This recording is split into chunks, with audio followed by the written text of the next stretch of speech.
Olá pessoal, nós vamos hoje estar conversando um pouco sobre mudança de estados físicos, né? Um tema muito comum na prova do IFES, um tema que é bastante cobrado e ele não só no- nas provas do IFES, mas também de outras instituições também, principalmente vestibulares. Então esse tema é muito importante porque aí você consegue compreender o posicionamento de cada molécula, né, em um determinado estado físico. Então isso é muito interessante estar observando, entendendo as mudanças de estados físicos, até porque eles participam do nosso ciclo, né, no nosso ciclo biológico, no ciclo ambiental, o ciclo biogeoquímico. Então também é interessante que esses temas eles conseguem serem abordados em outras matérias. Então, é um tema muito importante para vocês estarem é, aprendendo e tirando suas dúvidas. Então, é, os estados físicos da matéria são quatro que nós estudamos: o sólido, o líquido e o gasoso.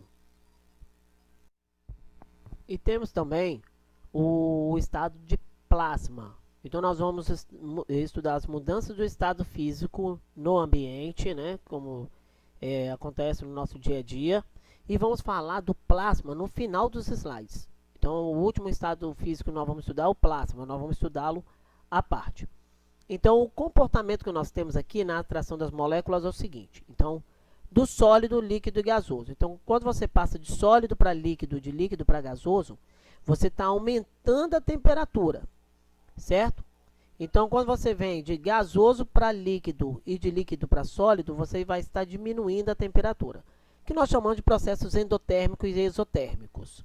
Vamos daqui a pouco falar um pouquinho sobre eles.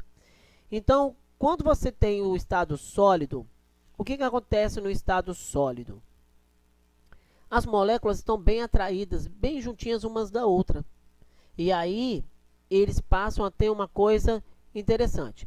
Porque quando o sólido, as moléculas estão próximas umas da outras, né? Acaba esse sólido tendo um volume constante e um formato constante. Então você vê que os sólidos têm formatos constantes, né? Volumes constantes. Se você pegar, por exemplo, um cubo qualquer, você vê que ele tem volume e ele tem o formato dele constante, não vai alterar. E quando você aumenta a temperatura, vamos falar em termos de aumentar a temperatura, você está passando de sólido para líquido. Então, quando você aumenta a temperatura, as moléculas então vão começar a ficar mais agitadas dentro do recipiente e vão começar a se afastar uma da outra. É como se fosse o sólido, pessoas ali em momento de frio, as pessoas gostam de ficar mais próximas uma da outra. Então, quando você começa a aumentar a temperatura e de repente fica o desconforto e ficam mais afastadas. Então, no estado líquido, você tem um afastamento das moléculas, né? Já começa o afastamento das moléculas. Mas vale lembrar que o volume não altera. É a mesma coisa se você tiver um copo de 200 ml de gelo. Ok. Se você derreter esse gelo, ele vai passar então a ficar líquido, né? A água líquida. E nesse caso, né, é, vai mudar o formato, até porque os líquidos eles respeitam o formato do recipiente. Se o seu copo é de coração, ele vai ficar com o formato de coração. Se o copo for em formato de um cubo, ele vai ficar no formato do cubo. Então eles respeitam o formato do recipiente. E o que acontece é que essas moléculas estão mais afastadas umas da outra, vão dando característica diferenciada à substância em questão. Hoje nós vamos fazer a relação toda como fosse água. E vale lembrar que a mudança de estado físico, quer dizer, o processo que está acontecendo aqui é um fenômeno físico e não é um fenômeno químico, tá bom? Então, neste caso, vocês têm que observar que o comportamento da molécula é importante. Então, se você pegar, por exemplo, um copo de 200 ml, esse copo está com água congelada, se você derreter esse copo, o copo não derreter o gelo que está neste copo, ele vai apresentar líquido, 200 ml. O volume não altera, mas altera o formato. O volume é o mesmo. Certo? Se você pegar o líquido desse aqui, por exemplo, e jogar, eu tenho um copo de Coca-Cola, e depois você pegar esse 200 ml de copo de Coca-Cola e jogar no chão, ele vai continuar com 200 ml. Né? Ele vai continuar com 200 ml. Então, vai ter 200 ml de Coca-Cola no chão. Se você pegar esses 200 ml e colocar numa bacia, de repente você não vai conseguir pegar todos, mas o máximo que você vai conseguir ali, de repente você consegue tudo, beleza, 200 ml, vai para a bacia. Então o volume nos líquidos não altera, mas altera o seu formato. Legal. E o gasoso? O gasoso, a temperatura está maior ainda, então as moléculas ficam muito afastadas uma da outra. Então eles vão ter formatos variados e volumes variados. Como assim? Se você pegar um balão, vou botar aí um balão de gás hélio, aquele balão de festa de coração. Então, se você pegar esse balão de coração e você pocar o balão, o gás que está dentro do balão vai ocupar todo o ambiente ali na sala onde você estourou o balão. Isso porque ele tem um volume variado. E o formato também é variado, que até então o balão era de coração, agora que você estourou o balão, ele vai ficar com o formato da sala, vamos supor, um retângulo. Então, o estado gasoso, ele tem o formato variado e o volume também variado. E vamos então para a nossa mudança de estados físicos. Vale lembrar que aqui você vai ter dois processos interessantes. Quando você passa de sólido para líquido, de líquido a gasoso, você está aumentando a temperatura. Você está fazendo com que a substância venha absorver calor. Se ela vai absorver calor, nós chamamos de processos endotérmicos. Ocorre a absorção de calor. Quando você está resfriando o sistema, o que ele vai fazer? Então, ele vai liberar o calor. Olha lá a imagem, você pode voltar na imagem das moléculas. Ele vai liberar o calor, porque ele não quer ficar quente mais, ele quer resfriar. Quem manda nas mudanças de estado físicos, quem manda na temperatura é o ambiente. Dentro do seu congelador, por exemplo, se você tem ali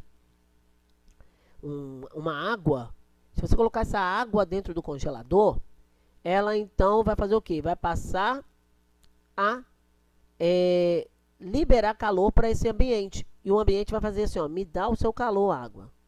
Ela vai liberar o calor para o ambiente e vai fazer um processo, ó, de saída de calor do corpo ou da substância, que nós chamamos de processos exotérmicos.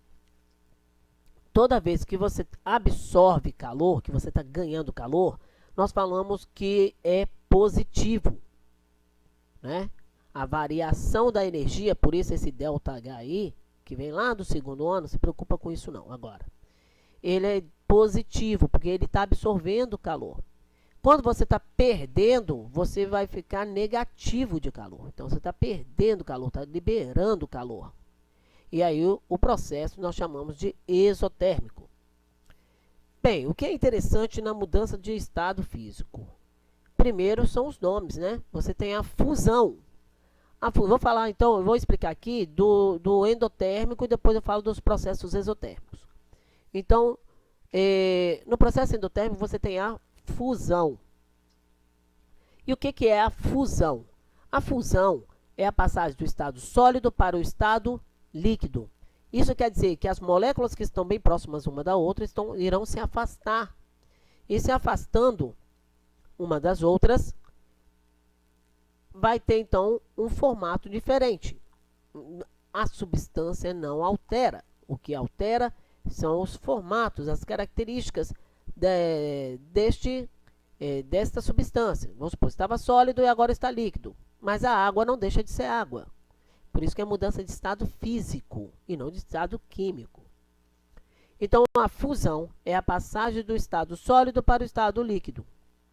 Se nós continuarmos a esquentar essa substância, que hoje a nossa referência é a água, você vai reparar que a água vai começar a fazer então um processo chamado vaporização, passagem do estado líquido para o estado gasoso ou estado vapor. Porque está absorvendo o calor, está aumentando a temperatura, as moléculas estão ficando mais afastadas umas das outras. E no próximo slide, né, o slide à frente, você vai ter algumas definições que eu vou falar aqui para vocês. Vai estar anotado aí no próximo slide, tá? Na vaporização, você tem 3 processos diferenciados, que nós chamamos de processos, né, de evaporação, de ebulição e de calefação. O processo de evaporação ocorre quando você tem a mudança do estado líquido para o estado gasoso de forma lenta, onde não ocorre formação de bolhas, porque as moléculas não estão muito agitadas, ocorre pequena agitação de molécula. Né? Por exemplo, você não vai ver no varal a sua roupa entrando em ebulição, você não vai ver a roupa borbulhando. Né? Você coloca sua roupa no varal, então ela vai passar do estado, a água vai passar do estado líquido para o estado gasoso na temperatura ambiente, uma temperatura adequada, onde não o natural ou artificial pode ser, mas desde que não tenha agitação, muita agitação de molécula, não vai formar bolha. Então a evaporação é um processo mais lento, demora mais a ocorrer. A ebulição já ocorre com alta quantidade de calor. E esse calor aumentado faz com que as moléculas ficarão agitadas mais rápido. Isso é só você olhar quando você coloca a água para ferver aí, né? Um cafezinho, por exemplo, você vai fazer um café, você vai colocar água para ferver, a agitação começa aquele negócio no início, né? Aquela vaporzinho, depois uma bolha para lá, uma bolha para cá e depois começa toda a agitação. Essa agitação, então, indica que está no momento do que nós chamamos de ponto de ebulição. Quer dizer, está passando do estado líquido para o estado gasoso, esse momento aí da vaporização. E quando ocorre a vaporização, e nessa parte que está muito agitada, né, nós falamos que é uma ebulição. Então, a agitação de moléculas, né, muito alta, a formação de bolhas, isso não ocorre, por exemplo, na evaporação, aqui na ebulição vai ocorrer, né, a formação de bolhas. E o processo é muito rápido. Na ebulição, o processo é muito rápido. Tem hora que você vai fazer um miojo, você esquece de estar assistindo uma novela ou um filme, você esqueceu, daqui a pouco a sua água já está indo embora. Tem quase nada. Agora, se você pegar uma água e colocar em cima do fogão, ela vai evaporar, sim. Ela vai evaporar. Ó. A gente já fala automático, ela vai evaporar. Mas de forma lenta. Vai demorar isso acontecer. Legal? Então, quando você tem a absorção de calor, né, o aumento de calor, você tem um processo endotérmico, então você vai ter a fusão, passagem do estado sólido para o estado líquido, e nós chamamos também de ponto de fusão, né, nós temos o ponto de fusão, que vamos falar daqui uns dias, e temos também a passagem do líquido para o gasoso, que é vaporização, mas nós vamos chamar daqui uns dias, né, do comportamento da substância em relação à temperatura, de ponto de ebulição. Bem, nós temos também, então, agora, perdendo calor, processo exotérmico. E é interessante falar no processo exotérmico que é a perda de calor. E aí eu falo da sublimação, tá, gente? Eu não esqueci, não. A sublimação eu gosto de explicar no finalzinho. Então, o que vai acontecer? Vai passar agora do gasoso para o líquido, condensação. Você está tomando banho, o seu box está seco. Você começou a tomar banho, daqui a pouco o box, o espelho do banheiro, por exemplo, está embaçado. Isso porque a água sai do chuveiro com alta temperatura e bate numa superfície de menor temperatura. Então vai acontecer a perda de calor. Então as moléculas vão fazer o quê? Se aglomerar, formando assim o estado líquido. Professor, qual é a diferença de condensação para liquefação? A condensação é um processo natural. Na liquefação, você vai fazer isso nos gases. Vou explicar para vocês a diferença de vapor e gases, né, daqui a um dia também. Né? E o que acontece é que na condensação, você então, você tem uma aglomeração de líquido devido à perda, aglomeração de moléculas, desculpa, devido a uma perda de temperatura.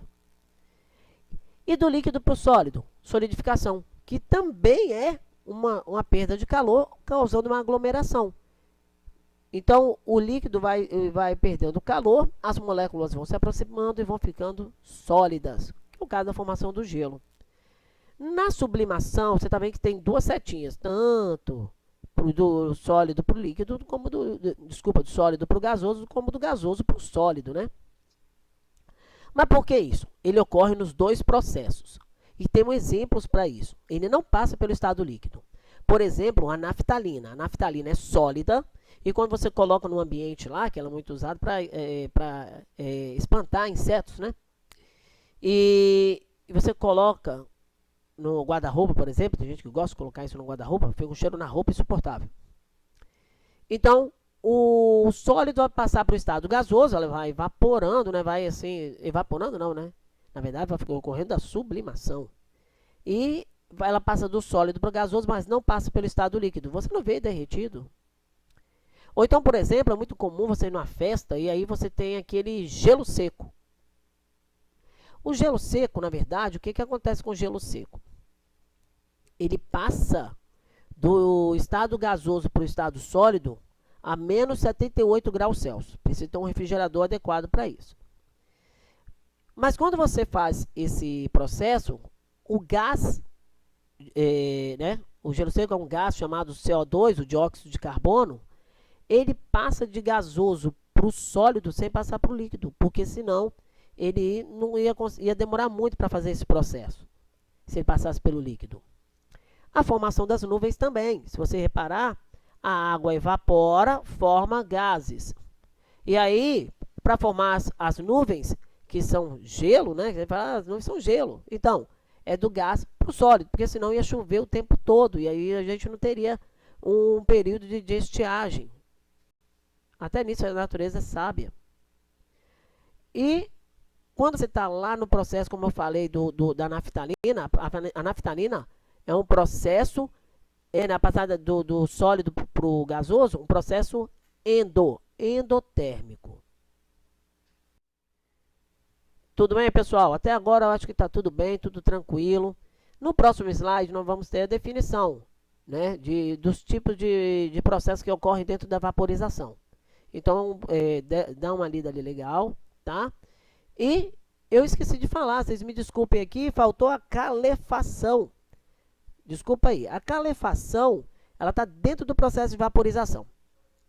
Quando é que ocorre isso?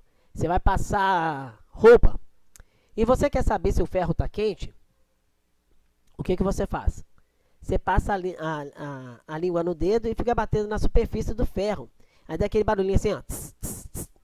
O que é isso? Ocorre uma camada de vapor quente ali entre o metal, né? Entre o metal, na superfície do metal. E quando você vem com a água, também tem